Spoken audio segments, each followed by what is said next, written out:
In Matthew 21, we see Jesus coming into Jerusalem on a donkey, and you notice two different responses to Jesus. And like we've said before, there's really no middle ground.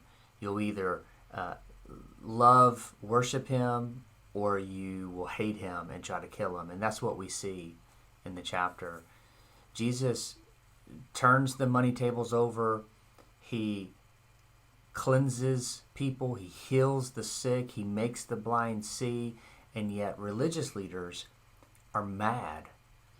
And ultimately, they're going to conspire to have Jesus killed. Whereas some of the people were crying out Hosanna and asking, who is this? And Hosanna could be interpreted as Son of David, save me, help me. And so on one side you see these people depending on Jesus, and on the other side you see these religious leaders rejecting Jesus.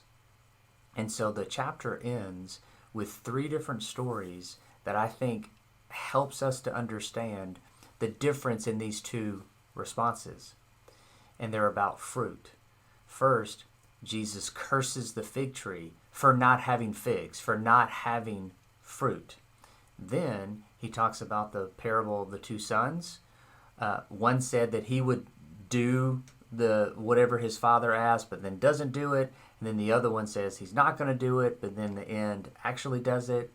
And then the parable of the vineyard owner, the people who were entrusted with everything that they needed in order to produce for the owner, and yet they don't.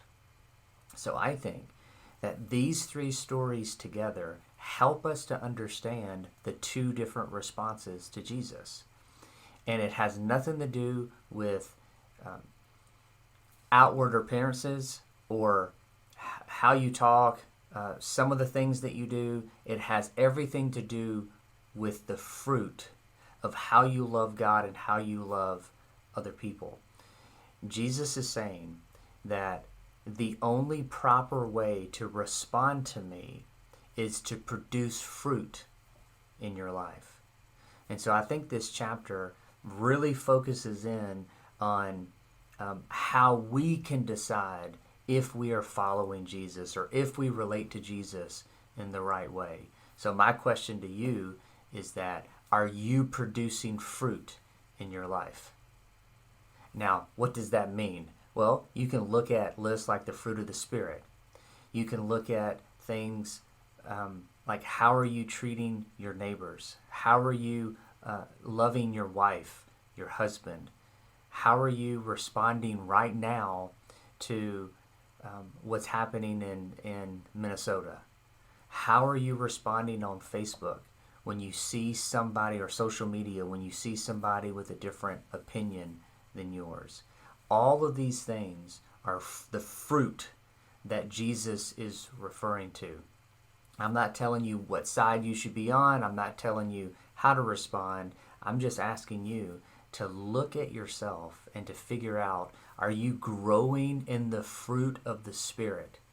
Are you becoming more like Jesus or less like Jesus? Because there's really no middle ground. There's no just steady. You're either growing to be more like him or less like him. That's my challenge for you today as you read this chapter. I pray that you will produce fruit. And the only way to do that is through the power of the Spirit and through looking to Jesus. So I hope that this reading plan is helping you to understand Jesus and to grow to be more like him.